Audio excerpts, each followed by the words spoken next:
दिल्ली में धरने पर बैठे हैं वो सोनम वांगचुक। कौन है ये सोनम वांगचुक?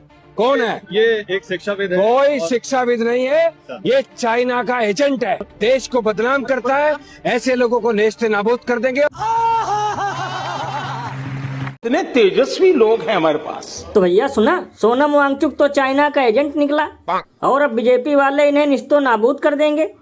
लल्लन भैया, ये प्रदेशाध्यक्ष महोदय एकदम सही बोल रहे हैं। अभी कल ही मैंने जिनपिंग को इन्हें नोटों का बंडल देते हुए देखा है।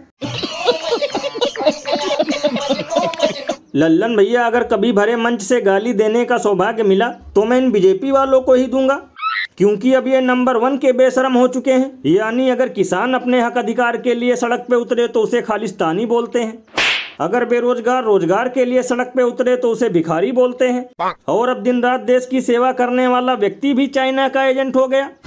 भैया इसीलिए तो लोग घनघोर बेइज्जती करते हुए ये कहते हैं कि एक बार राजीव तलवार के सामने बोलकर दिखाओ इन्हें चाइना का एजेंट, बीच चौराहे पर फाड़ देगा वो तुम्हारी पैंट। ये बड़ी अच्छी बात कही आप। और भैया एक अंदर की बात बताऊं, इस जाहिल व्यक्ति ने तो सोनम वांगचुक को चाइना का एजेंट बोल दिया। अब देखना गोदी मीडिया के दलाल एंकर भी तोड़ मरोड़ कर इनका संबंध चाइना से निकालेंगे।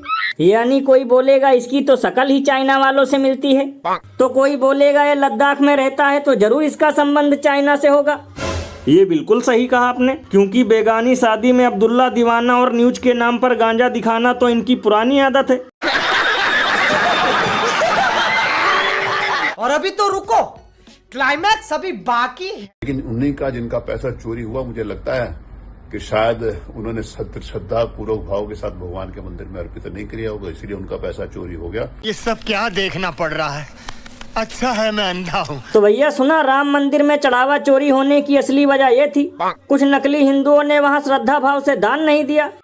लल्लन भैया, इनका डाउट एकदम सही है। राम मंदिर से सिर्फ उन्हीं लोगों का पैसा गायब हुआ है जिन लोगों ने मंदिर को शराब का अड्डा और तवायफ का कोठा समझकर दान दिया था। अरे बाप रे, ये तो धोती खोल रहा है। लल्लन भैया, कभी कभी तो मुझे लगता है कि बीजेपी के 90% नेता योग्यता से नहीं बल्कि मूर्खता से कुर्सी पर बैठे हैं।